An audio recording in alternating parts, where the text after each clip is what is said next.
faut-il bien se connaître pour travailler ensemble? C'est une vraie question. C'est vrai que ça marche bien quand on se connaît, mais parfois ça peut être un problème. Donc ça va être euh, tout l'enjeu de cette discussion aujourd'hui. Donc j'ai le plaisir, avant d'accueillir Samuel et Omblin, peut-être de préciser que c'est un webinaire qui est donc organisé par Meredith Santé et Safety Academy. Euh, Safety Academy, c'est un organisme de formation qui a pour objectif de fiabiliser les soins et d'apporter un certain nombre d'outils avec des formations vidéo immersives innovantes de courte durée et avec l'objectif, une fois que ça a été fait à l'échelle individuelle, de le faire, de débriefer en collectif pour euh, changer les pratiques, améliorer les procédures et voilà, développer en fait la culture de sécurité, la culture de bientraitance. Merci François. Moi, je suis Stéphanie Lagnier, donc de Meredith Santé. C'est un réseau social qui réunit les établissements de santé, les associations, les CPTS, qui diffusent tous leur contenu sur leur territoire, actualité, bonnes pratiques, arborescence décisionnelle, évolution de prise en charge.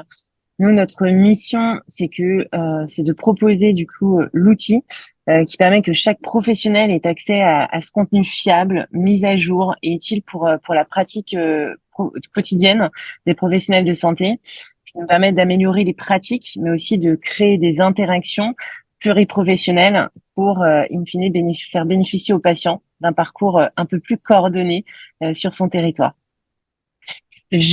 Aujourd'hui avec Safe Team, on a proposé la thématique de faut-il se connaître pour bien travailler ensemble, et qui de mieux que Samuel Givert, qui est kiné, mais surtout le président de la CPTS des Monts du Lyonnais. J'ai eu la chance d'écouter son histoire, et il a un super retour d'expérience à nous faire sur la création d'une CPTS. On le sait tous, le fait de réunir plusieurs spécialités ensemble sur un territoire, c'est toujours complexe.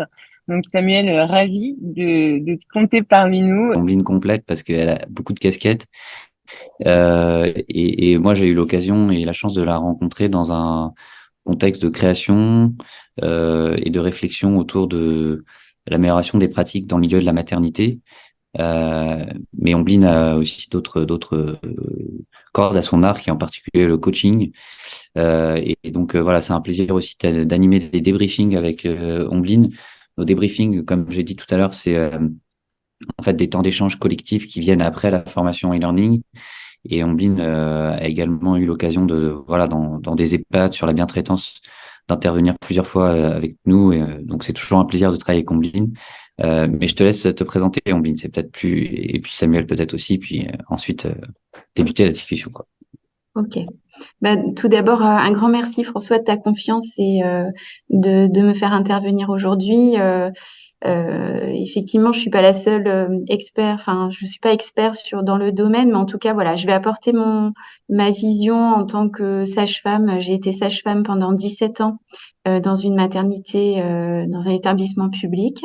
J'ai arrêté mon activité récemment pour pouvoir développer mon activité de coaching qui me tient à cœur et là où je me sens vraiment à ma place aujourd'hui. J'exerce également des missions de coordination dans un réseau de santé et également dans un centre de simulation. C'est ce qui a fait que ben, voilà, nous sommes rencontrés avec François. Bah, c'est ma présentation. Je voulais remercier aussi Meredith et puis toute l'équipe de m'avoir invité à participer. J'aurais pas grand-chose à rajouter sur ce que Stéphanie a pu préciser. Moi, effectivement, je suis président de CPTS depuis de nombreuses années, depuis 2019 maintenant, et avec une association de professionnels de santé libéraux depuis de très nombreuses années avant ça. Donc, la gestion d'équipe, c'est quelque chose qui fait partie de mon quotidien depuis de très nombreuses années, et je suis ravi de pouvoir en parler avec vous aujourd'hui. Alors pour la première partie de ce webinaire, on va poser la question à nos deux orateurs. Quels sont les ingrédients clés de la préparation? Pour moi, il y a différents ingrédients qui répondent à plusieurs questions, surtout des questions à se poser en amont, notamment le quoi, le pourquoi, qui, comment, quand et où. Il faut essayer de répondre à ces questions pour créer un environnement qui soit le plus favorable à la création d'une équipe. Le quoi et le pourquoi, c'est de définir vraiment le cadre de la mission, de savoir pourquoi on va constituer cette équipe, quels sont ces objectifs, quel va être le fil conducteur, quelle temporalité, donc quelles étapes clés, quels délais. C'est important de pouvoir préciser tout ça pour que l'équipe puisse savoir sur quoi elle va s'engager, sur quoi elle va travailler tout au long de la mission et de savoir combien de temps, quelle finalité à la fin pour ça. Euh, c'est de savoir aussi qui va y participer et c'est là où c'est un peu particulier puisque du coup, alors, moi j'ai la chance de travailler aussi avec des professionnels de santé libéraux qui est un public particulier puisque on travaille tous de manière isolée à différents endroits, mais on va se regrouper pour travailler sur différentes thématiques et leur temps de participation il est un peu particulier. Donc, ils vont plutôt intervenir en soirée plutôt qu'en journée pour dégager un peu du temps de travail. Donc, il faut arriver à motiver l'équipe. Ça, c'est quelque chose qui reste très important et connaître effectivement l'ensemble des membres qui vont pouvoir constituer l'équipe, donc leur profil, leur expérience, mais aussi leur personnalité. Puisque on gère une équipe, mais on gère aussi également tous ses membres, on gère les personnalités de cette équipe. Donc, c'est important d'arriver à reconnaître euh, quelles sont ces personnes et comment elles vont s'investir. Est-ce qu'elles vont être plutôt dynamiques? Donc voilà, c'est des choses sur lesquelles il faut pouvoir se poser la question. Le qui, c'est effectivement l'équipe, mais c'est aussi qui va l'encadrer, cette équipe, qui va l'animer. Euh, j'ai la chance aussi dans notre structure, notre CPTS, de pouvoir le faire en binôme, soit avec notre coordinatrice, soit notre infirmière le parcours. Et c'est vrai que c'est une gestion qui est à la fois plus simple, puisque ça permet de pouvoir rebondir entre nous. Euh, Ça demande un travail de préparation en amont, d'arriver à bien se connaître, nous, notre binôme, pour pouvoir mieux aussi gérer l'équipe en dehors. Donc ça reste une préparation qui va être importante pour nous. C'est l'un des ingrédients clés, c'est vraiment la préparation, de savoir de trouver un endroit qui peut être stimulant pour nos professionnels. On a eu à travailler sur beaucoup de thématiques variées, des projets plus ou moins longs. Et c'est vrai que d'avoir un environnement qui puisse être le plus dynamique et le plus ludique peut être intéressant. Donc, tu as de proposer de rencontrer dans différentes salles. Ces derniers temps, on a même pu avoir la chance de travailler dans un espace de coworking qui était un endroit qui nous permettait d'avoir un lieu qui soit le plus créatif. On rencontrait aussi d'autres chefs d'entreprise qui nous permettaient de faire du lien aussi avec eux de ce côté-là.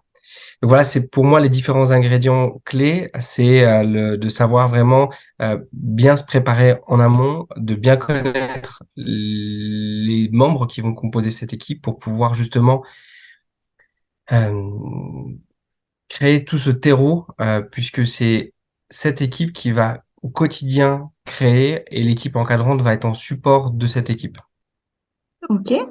Pour peut-être faire le lien avec ce que tu viens de dire et notamment la diapo qui vient d'apparaître.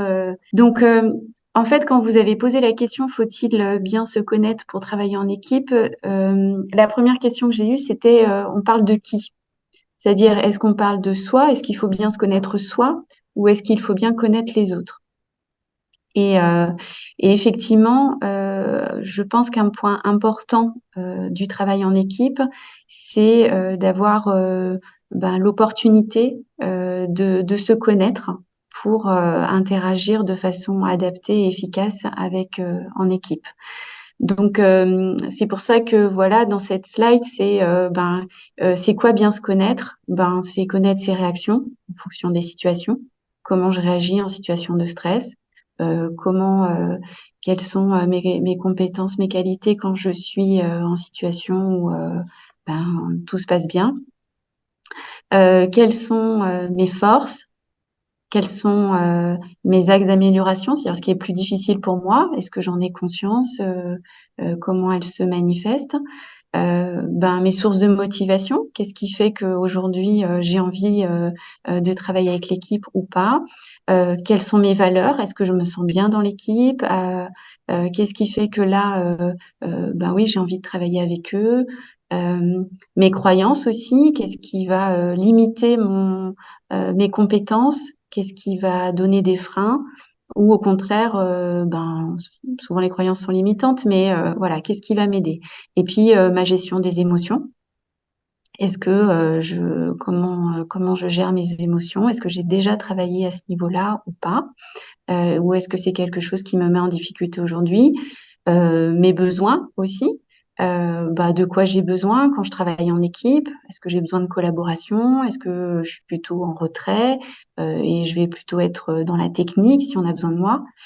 Voilà. Et puis dans la connaissance de soi, c'est aussi quelle place j'occupe dans le groupe. Alors, pour ça, j'avais voilà.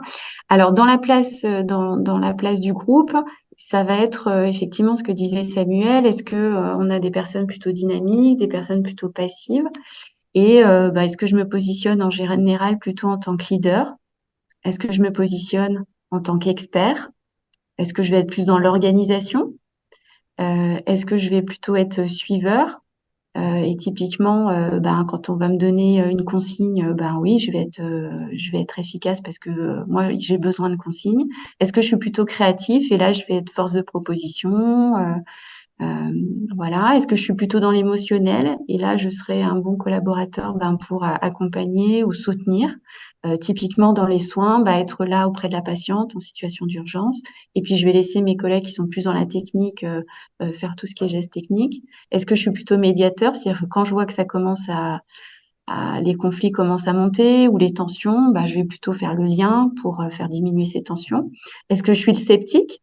Je me pose tout le temps des questions, je remets en question ce qui se dit, mais du coup, ça permet parfois, des fois, à l'équipe de pas aller dans le mur, de pas faire d'erreur. Voilà. Donc, quelle place j'aime occuper? Et en fait, ce qu'on va observer quand on se connaît bien, c'est qu'on a des préférences. On va avoir tendance à se positionner plutôt dans un rôle, dans une posture ou dans deux, trois postures. Mais ce qu'il faut savoir, c'est que ces postures, elles sont pas statiques. C'est-à-dire qu'en fonction de la situation, en fonction du groupe dans lequel j'évolue, en fonction de ce qui va se passer, je peux changer de rôle et de posture au cours d'une réunion ou dans le temps, dans le temps avec l'équipe. Voilà. Et puis une dernière petite diapo pour savoir comment on fait pour bien se connaître parce que c'est pas évident. Alors pour ça, on peut se regarder faire, on peut s'écouter dire et ça va être de l'observation. Alors c'est pour soi, mais tout ce qui a été dit en amont, c'est aussi pour l'autre. C'est-à-dire comment apprendre à connaître les autres, c'est regarder comment ils fonctionnent, quelles sont leurs réactions, leurs comportements, leurs émotions, qu'est-ce qu'on peut voir de leur système de valeurs, de leurs croyances. Enfin voilà. Et pour tout ça, il y a la phase d'observation. Donc je m'observe et puis j'observe les autres, comment ils fonctionnent. Il y a aussi, on peut avoir recours au feedback. Mais là, il faut qu'il soit bienveillant. Il faut qu'il soit fait avec des personnes de confiance. C'est-à-dire, dans cette situation, qu'est-ce que tu as vu, qu'est-ce que tu as vu de bien chez moi, et puis au contraire, qu'est-ce que tu as vu où j'étais en difficulté. Ok. Et puis, on peut se faire aussi de l'auto-feedback, quoi. Après, il y a différents tests de personnalité qui peuvent nous aider à mieux nous connaître et savoir nos préférences, voilà, nos fonctionnements en situation de stress comme tout à l'heure. Il y a bien sûr la thérapie et puis ce que je connais bien, le coaching individuel. Voilà. Et puis il peut y avoir d'autres choses, mais voilà ce que je voulais partager sur ce point. Alors, la prochaine partie, comment accompagner une équipe pour qu'elle fonctionne bien? Alors, je vais reprendre un petit peu. Je vais rebondir aussi sur ce que disait Ombline juste avant, sur la notion de coaching individuel. C'est ce qu'on fait aussi, nous, énormément pour prendre le temps d'accompagner cette équipe et pour rebondir là-dessus. Justement, d'arriver à avoir des temps d'échange individuels pour comprendre un peu quelles sont leurs motivations ou quelles sont ce qu'elles attendent un petit peu de l'équipe ou de la mission sur lesquelles elles s'engagent. Ça reste des moments vraiment très, très importants. C'est on a moins la chance en tant que libéraux de pouvoir les rencontrer au quotidien, puisqu'on on exerce tous sur des communes différentes. On a un emploi du temps aussi qui est bien rempli. Mais on va prendre ce temps en amont ou après. En tout cas, on aura toujours des temps d'échange pour justement se refaire un petit peu ce qui a été fait pendant la rencontre avec tout le monde, et puis essayer d'aller creuser un petit peu plus le fond de la pensée de certains, parce que ces rencontres, elles sont vraiment sur des temporalités assez courtes, et c'est tout ce qu'il y a autour et derrière. Et l'accompagnement, il doit se faire justement sur une temporalité qui va être longue. C'est pendant ces temps de rencontre, mais c'est aussi tout en vraiment en dehors. Il y a des projets qui vont être assez courts et des projets qui vont être très longs. Et les équipes, quand on va les constituer, elles savent le temps que ça peut prendre. Mais c'est parfois un vrai marathon sur lequel il faut être préparé et arriver à gérer dans le temps cette équipe. Euh, une équipe, on l'a dit tout à l'heure aussi, il faut gérer le groupe et il faut gérer aussi toutes ces individus et toutes les personnalités. Et c'est encore une fois apprendre à connaître les personnes sur lesquelles on va pouvoir voir des profils qui vont être plus ressources, des individualités sur lesquelles on va pouvoir s'appuyer, ou à l'inverse des temps de parole qu'il va falloir maîtriser, des personnes qu'il va falloir modérer ou d'autres qu'il va falloir être plus à l'écoute, leur donner de temps de parole, puisqu'il y aura aussi pas forcément une volonté de prendre la parole en public. Donc voilà, il faut essayer de comprendre un petit peu toute cette équipe pour savoir un peu comment ça fonctionne. Toujours tendance à dire qu'effectivement, une équipe, elle se résume pas qu'à ses membres et que c'est un supérieur à tous ses membres. C'est pas un plus un qui fait deux dans une équipe. Ça fait beaucoup plus que ça. Il y a une synergie qui est importante et un engagement qu'il va falloir essayer vraiment de pouvoir créer tout au long du parcours. Il y a, et il faut avoir cette notion de temporalité en tête. La première ou les premières rencontres, elles sont importantes parce qu'elles vont permettre de définir le cadre et de définir un petit peu le contexte dans lequel elles vont travailler, de rappeler bien les objectifs.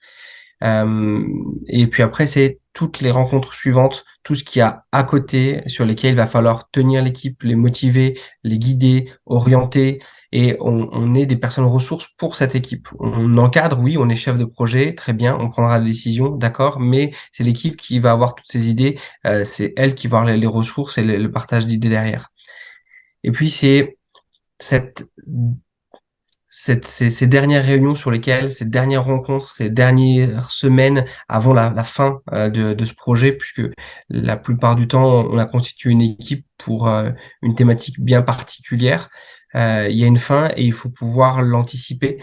Il faut pouvoir arriver à valoriser tout le travail qui a été accompli, remettre ça en avant.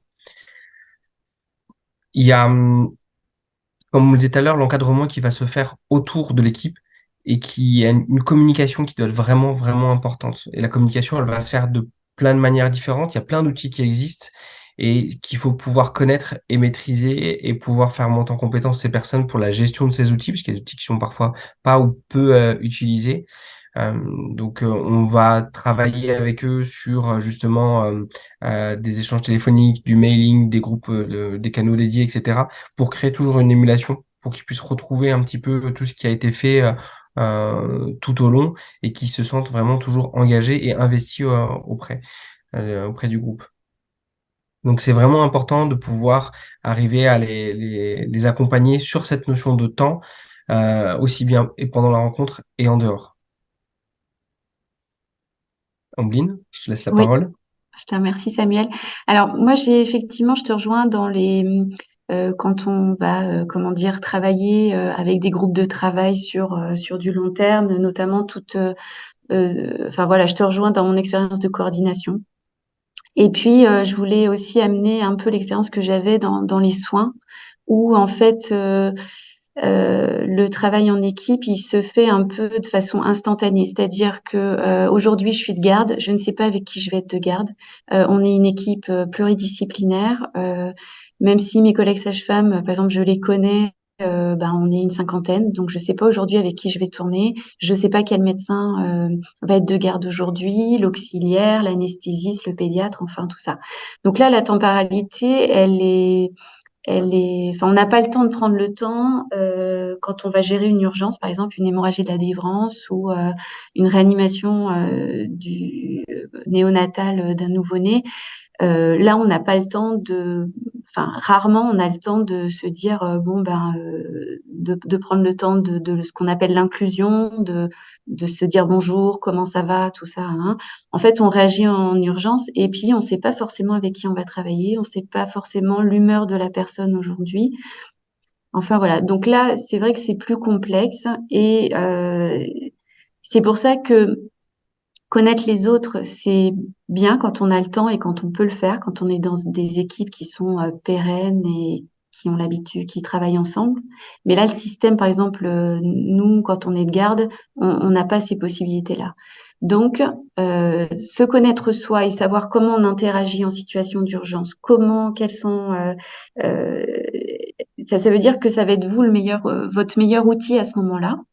Après, il y a aussi la culture de l'établissement, il y a comment on gère les urgences, est-ce qu'il y a des protocoles, est-ce qu'il y a des procédures sur la prise en charge médicale pure, mais aussi en termes de communication. Et donc à la fin du topo, je vous présenterai deux outils très simples qu'on utilise en communication quand on travaille en équipe et qu'on ne connaît pas forcément les personnes. Enfin, il y a des éléments structurés. Donc, il y a effectivement se connaître, connaître les autres, et puis il y a tout ce qu'on va mettre autour. Et comme dit Samuel, on met un cadre. Donc, il y a un leader, il y a une vision partagée, il y a une culture. C'est quoi nos priorités quand on prend en charge telle ou telle patiente. Et puis, il y a les compétences réunies. C'est les différents professionnels. Chacun va amener ses compétences. Il y a aussi comment on répartit les compétences, c'est-à-dire est-ce que quand j'interviens en situation d'urgence, est-ce que je sais quelle va être ma tâche ou est-ce qu'il va y avoir de la confusion, est-ce qu'on va se marcher dessus? Enfin voilà, il y a ça aussi, c'est qui va définir les tâches de chacun. Et tous ces éléments sont des éléments qui vont nous aider malgré tout à fonctionner en équipe sur un temps qui nous est imposé. Et souvent où il faut être rapide, il faut être vite efficace. On n'a pas le temps de réfléchir. Donc, pour moi, il y a effectivement deux temporalités. Il y a l'équipe que je vais construire sur du long terme, et puis il y a l'équipe avec laquelle je vais fonctionner là maintenant en situation d'urgence. Et on se connaît pas forcément. Ça fait très longtemps qu'on n'a pas bossé ensemble. Je sais pas, voilà. Et donc là, il va falloir mettre en marche des outils, des mécanismes qui, en termes de communication, vont nous aider à être efficaces et performants rapidement. Voilà. Oui, pour faire le lien avec la diapo qui est présentée, se connaître, c'est sûr que ça va être, on va mettre en place une communication efficace plus rapidement. La communication va être efficace. On va vite avoir confiance, on va avoir vite de la cohésion. Comme je disais, la répartition des tâches, souvent, elle va se faire plus facilement parce qu'on a déjà été en lien ensemble, on se connaît, on sait quelles sont les préférences de l'un ou de l'autre. Et puis, ça va diminuer les conflits parce que comme on sait comment on fonctionne, qu'on a une communication efficace, qu'on s'est réparti les tâches avant, tout est plus fluide. Juste une question. Du coup, effectivement, ça amène la question de cette boîte à outils. Voilà, c'est une information. Les pilotes, par exemple, de chez Air France sont au nombre de 4000. Et quand ils travaillent ensemble sur un vol, en fait, ils se connaissent pas la plupart du temps. Donc, ça m'amène à une question. En fait, je sais qu'ils disposent d'un certain nombre d'outils. Est-ce que vous pouvez un peu présenter cette boîte à outils? Alors, je sais pas, Samuel, Oui, tu veux y aller? vas-y, comme ça, on échange pour une fois. Ok. Vas-y. Donc effectivement, pour faire le lien avec ce que tu dis, François, et je pense que tu tends une perche, c'est pour les aides cognitives. Ces outils-là, ce type d'outils qui permet, par exemple, on a une situation d'urgence où, par exemple, dans le cockpit, pour décoller, il faut que je fasse un certain nombre de vérifications. J'ai des éléments à faire et voilà, j'ai déjà une liste à suivre de toutes les tâches que je dois faire avant de décoller. Et ensuite, il va y avoir tout ce qui est autour du facteur humain, des CRM, c'est-à-dire en termes de communication, qu'est-ce que j'utilise? Alors, on va utiliser, par exemple, la boucle de communication. C'est est-ce que tu as vérifié, alors moi, j'y connais rien en aviation, mais je sais pas, est-ce que tu as vérifié tel bouton? Et ce que j'attends, c'est que le pilote me dise, oui, j'ai vérifié tel bouton, il fonctionne. Voilà. Et donc, en fait, on s'assure que la communication, elle est fluide, qu'on s'est bien compris. Et voilà, c'est la boucle de communication. C'est un exemple d'outil. Quand je travaille en équipe, je ne sais pas avec qui je travaille. En tout cas, je m'assure que l'information est passée. Après, en santé, on utilise, alors Manon, je sais pas si tu m'entends, il y a la diapo suivante qui est le SAED. Voilà, qui est un outil aussi qui nous permet, je connais pas, j'ai un problème avec une patiente. Alors, je vais prendre mon exemple. Je suis en salle d'accouchement, j'ai une patiente, il y a une anomalie de rythme cardiaque fœtal. Voilà, j'estime qu'il faut appeler le médecin. Eh ben, j'ai un processus à suivre pour que je fasse passer l'information au médecin correctement, c'est-à-dire qu'il sache pourquoi je l'appelle, de quoi il s'agit et ce que j'attends de lui. Donc, je m'appelle Ambeline, je suis la sage-femme de garde aujourd'hui en salle d'accouchement. Je m'occupe de Madame X qui attend son premier enfant sans antécédent particulier. Elle est à 5 centimètres de dilatation. Il y a des anomalies du rythme cardiaque fœtal. Est-ce que vous pouvez venir en salle d'accouchement pour qu'on puisse faire l'analyse parce que je suis inquiète. Voilà. Et normalement, le médecin va reformuler ce que j'ai dit. Je dis OK et je sais qu'il arrive. Il va me dire j'arrive dans 5 minutes. Voilà. Donc, des petits outils. Je ne sais pas si c'est ça, François, que tu attendais. Je pensais surtout à ce que vous aviez mis juste avant, en fait, qui effectivement un ensemble d'outils, alors pas forcément des outils au sens technique ou dire outils, mais qui sont effectivement un peu ce que vous venez de dire hein, sur cette culture partagée Mm. où effectivement d'emblée, même si on se connaît pas, les choses sont claires. Quoi. À l'aide d'un lecteur d'écran. OK. Samuel, est-ce que tu veux compléter? Alors, oui, alors c'est vrai que nous, on va avoir des groupes qui vont être constitués différemment. Encore une fois, on travaille beaucoup avec des libéraux ou des personnes qui sont pas présents physiquement en même temps au même endroit et qui ne se côtoient pas au quotidien. Donc, on est obligé de mettre en place différents outils qui vont assurer une communication au quotidien et pendant et dehors. Donc, on en a parlé rapidement tout à l'heure, mais il y a des choses qui sont rapidement mises en place. Donc, on définit tout de suite un canal dédié pour pouvoir communiquer ensemble.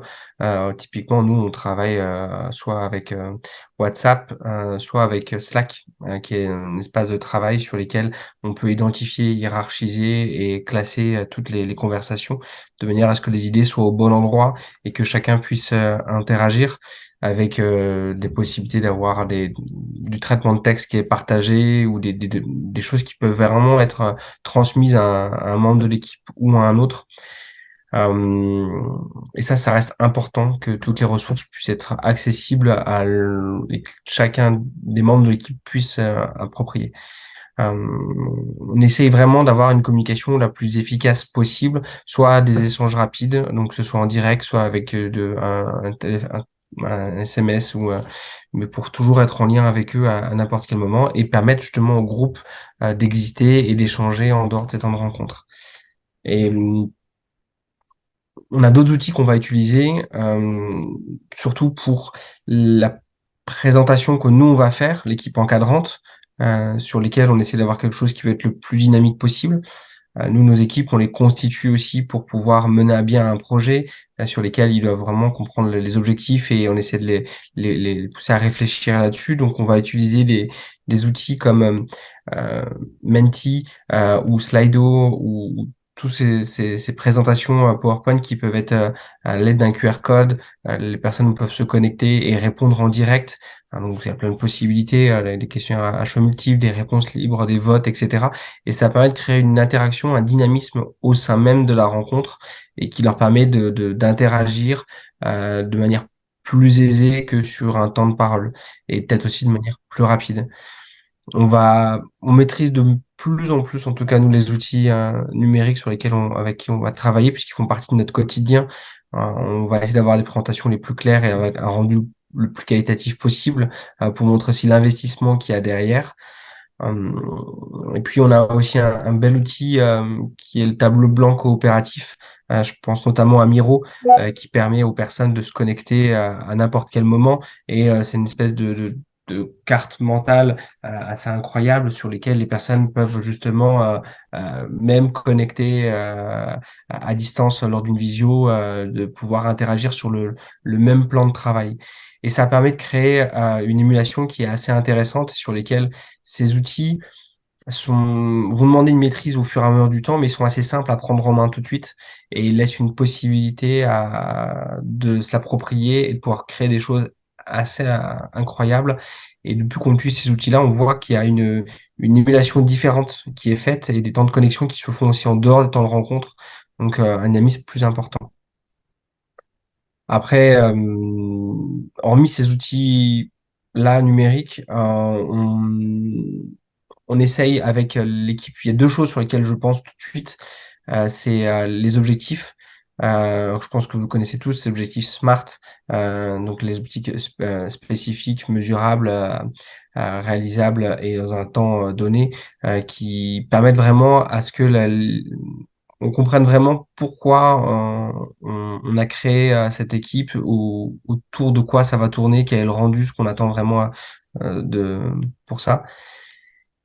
Et puis, c'est l'écoute active. Ça reprend ce que tu disais sur la précédente diapositive, de laisser la parole à tout le monde. On va essayer d'aller chercher ces éléments de réponse, leur laisser le temps de répondre et puis de, de reformuler, de le valider auprès de la personne pour montrer effectivement que ces éléments de réponse sont importants et ils sont pris en compte là-dessus. Voilà. Euh, Ça fait beaucoup partie globalement des éléments, des outils importants à maîtriser pour pouvoir avoir une équipe qui puisse être euh, tenue, soutenue, guidée et sur laquelle on va essayer de motiver. Super, merci beaucoup à vous deux pour toute cette boîte à outils.